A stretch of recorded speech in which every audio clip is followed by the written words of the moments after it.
This piece is a specific license to create an ensemble of artists where the total is greater than the sum of its parts. That is becoming clearer and clearer in the politics of 1791, in the societies of Europe in 1790s, and of course in the opera. And we are not too distant from that now to recognize how the workers in each element have to be removed from some sort of hierarchy in order to be using their talents to their full extent. And in an opera about someone's voice, it's crucial that our process does the same.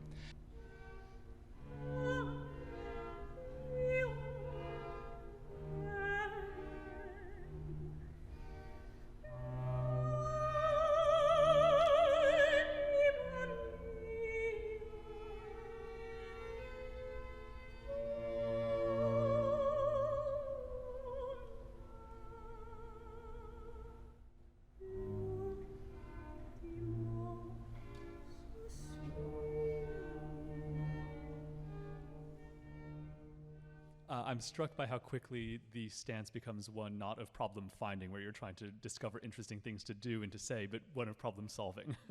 And the process of putting the orchestral and especially the instrumental side of this production together has certainly been that. We've had a lot of fun in the vocal side, in the process of staging, doing a lot of embellishment and a lot of improvisation. So that's been, in many ways, the challenge for us, just thinking on a very practical level about ways to get all the lines covered in this performance and to keep everything, to get all the notes that are in the score somehow into the air this night, even if they're not played by the instruments that Haydn thought would play them.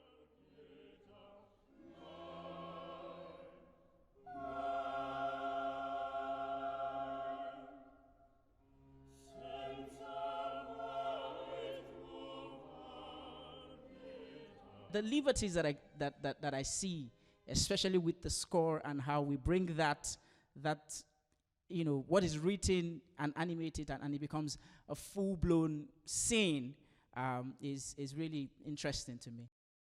People around me would notice that I'm backstage preparing for my next entrance, but then I'm writing something quickly because something just popped up in my head and I'm like, okay, I think I need to get that sentence down right now. The experience has just been a whirlwind, and I think you have done a spectacular job in such a short time of being so concise, so precise, and bringing a very complex vision to life. It has been a real pleasure singing Genio.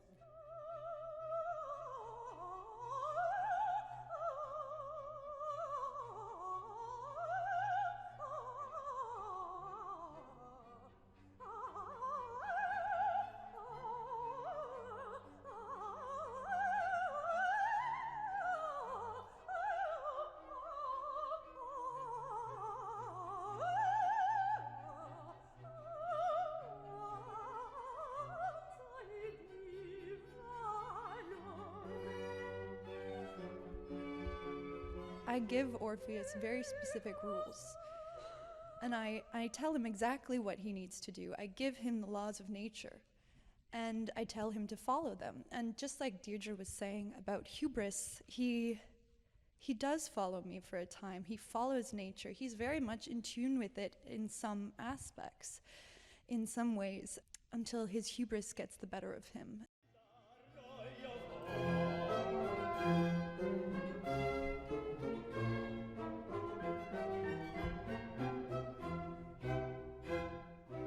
I think that some of these remarks and the kind of collective, positive, joyful energy that you're hearing this team share, I find that hugely encouraging. Here is this wonderful group of people who are, in fact, premiering a new old work.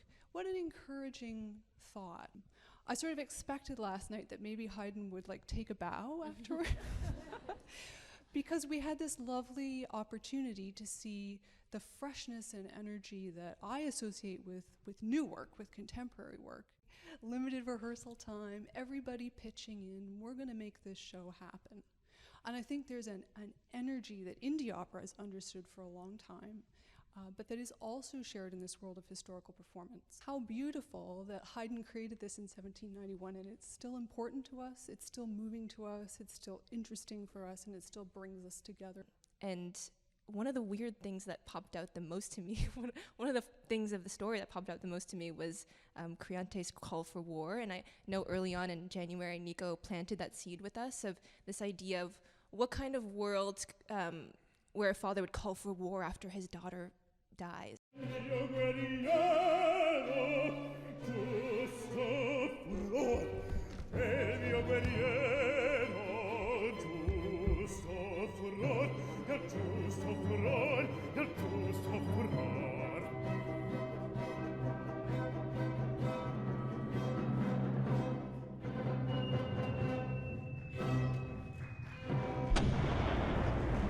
And there are a number of aspects for me that seem to sort of signal a sort of omnipresent apocalypse that's sort of happening throughout. So, for example, I mean, the lighting, absolutely just like visually stunning. It was this moment that was both incredibly beautiful to see, but also felt like unusually unearthly. And there's also plastic bags. I was obsessed with the plastic bag last night, floating around, and I think they describe it as the gasping of an exhausted earth.